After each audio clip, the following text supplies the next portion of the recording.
Assalamualaikum warahmatullahi wabarakatuh. Shalom, Om Swastiastu, Namo Buddhaya, salam sejahtera, salam kebajikan untuk kita semua. Perkenalkan, nama saya Muhammad Ziki Farudin dengan NPM 22130. Di sini saya dan kelompok saya akan menjelaskan tentang bagaimana cara mengembangkan paragraf.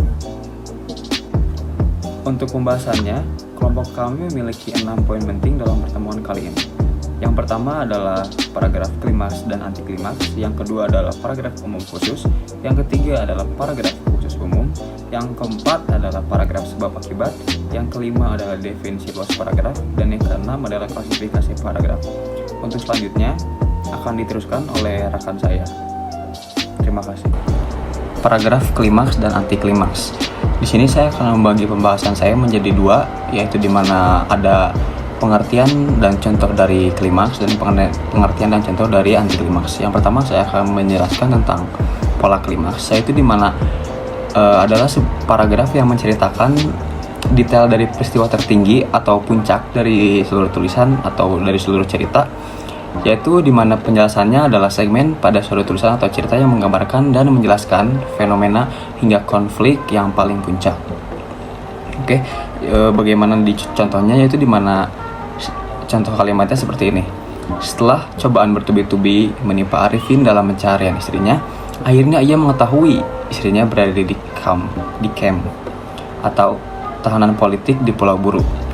Tak terhitung tetesan air mata yang sudah keluar dan darah yang mengucur.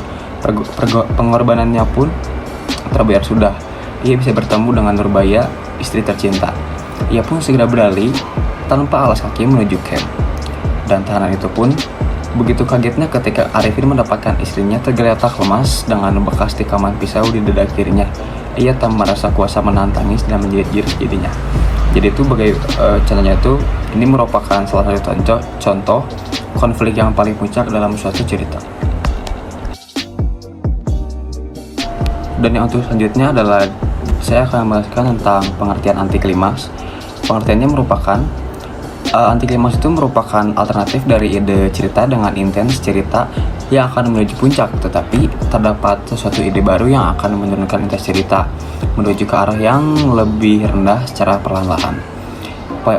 Atau penjelasan lainnya adalah di mana adalah turunnya level intens dalam sebuah cerita dari masalah tertinggi, tapi kemudian perlahan menuju masalah yang lebih rendah. Contohnya bagaimana? Contoh anti klimaks ini adalah seperti ini. Kini ia menjadi salah satu mafia kelas kakap di daerahnya. Ia sudah memiliki daerah kekuasaannya sendiri. Tak ada yang bakal menyangka bahwa penjahat itu dulunya adalah seorang anak yang pintar dan soleh. Entah apa yang membuatnya begini.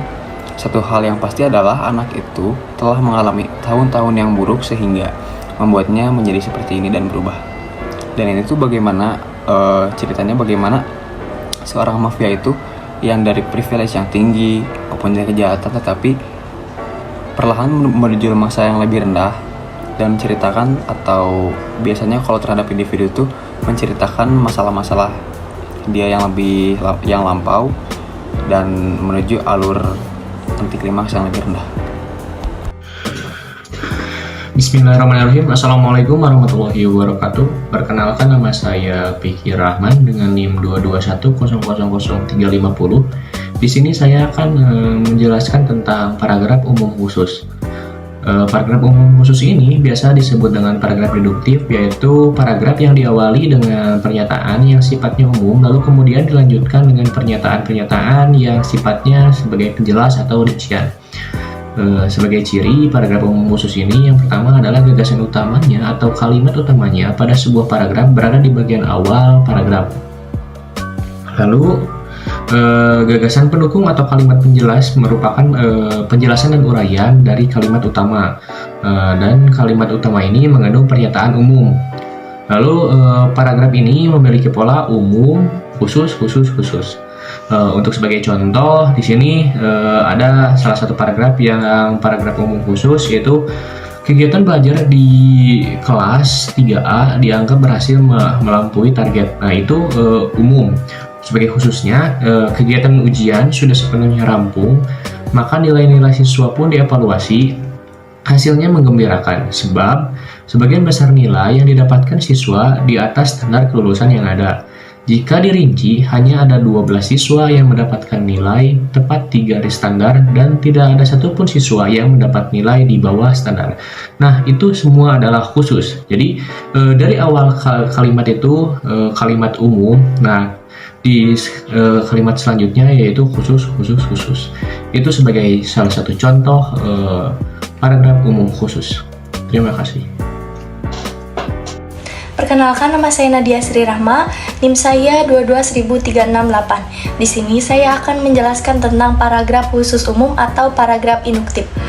Paragraf induktif merupakan salah satu jenis paragraf di mana kalimat utamanya terletak pada bagian akhir. Ciri-ciri paragraf induktif. Yang pertama, kalimat utamanya terletak pada akhir paragraf. Yang kedua, paragraf diawali dengan penjelasan atau uraian yang bersifat khusus, baru kemudian diakhiri dengan pernyataan umum. Yang ketiga, terdapat kalimat konjungsi seperti jadi, akhirnya, akibatnya, oleh karena itu, maka dari itu, dengan demikian, atau berdasarkan uraian di atas. Dan yang keempat, paragraf diakhiri dengan kesimpulan. Contoh paragraf induktif. Guru menguasai materi dengan baik, siswa terkelola dalam suasana pembelajaran yang kondusif, proses pembelajaran partisipatif, evaluasi dilaksanakan sebagai pengukuran tingkat penyerapan siswa. Hal-hal tersebut merupakan indikasi menuju keberhasilan pembelajaran di kelas. Jika kita perhatikan contoh di atas, gagasan utama dari paragraf itu terletak pada kalimat akhir, yaitu hal-hal tersebut merupakan indikasi menuju keberhasilan pembelajaran di kelas. Kalimat ini bersifat menjelaskan penjabaran pada 4 kalimat sebelumnya. Nah, kemudian bagaimana cara menemukan paragraf induktif? Untuk mengetahui dan memahami apakah ada paragraf induktif pada sebuah teks bacaan, kita bisa memperhatikan dari kalimat pertama dan terakhir. Apabila kesimpulan ditemukan pada kalimat terakhir, maka paragraf tersebut adalah paragraf induktif. Assalamualaikum warahmatullahi wabarakatuh. Perkenalkan, nama saya Piki Rahman dengan NIM 221000350. Di sini saya akan menjelaskan tentang paragraf sebab akibat. Paragraf sebab akibat ini merupakan sebuah jenis dari paragraf yang pengembangan dari isinya menggunakan sifat induktif. Artinya, kalimat utama yang ada di dalam paragraf terletak di bagian akhir dan biasanya juga disebut sebagai kesimpulan. Untuk ciri-ciri paragraf sebab akibat ini, yang pertama ini kalimat pertama yang digunakan untuk mengawali paragraf menggunakan kalimat khusus.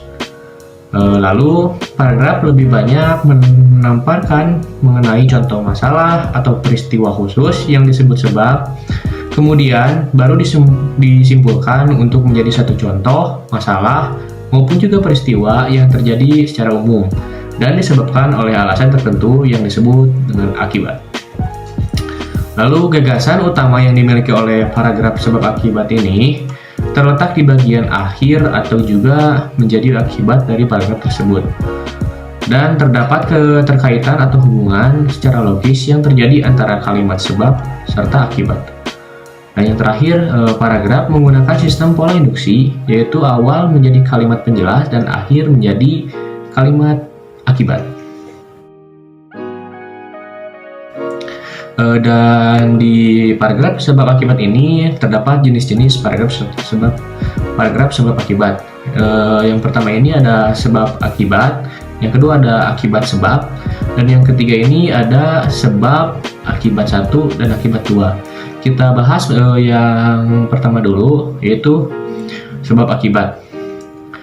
Jenis paragraf sebab akibat merupakan paragraf yang pada bagian awal dimulai dengan adanya kalimat khusus. Kalimat pembuka ini merupakan bagian sebab dari keseluruhan isinya, sementara pada bagian dari akhir paragraf menggunakan kalimat umum yang juga merupakan kesimpulan. Bagian ini biasanya memberikan penjelasan yang mengenai akibat dari kalimat yang digunakan sebelumnya. Untuk contoh kalimatnya yaitu Andi suka membantu sesama tanpa pamrih. Dia juga selalu baik terhadap semua orang. Sikap yang sopan membuat dia mudah diterima di lingkungan mana saja.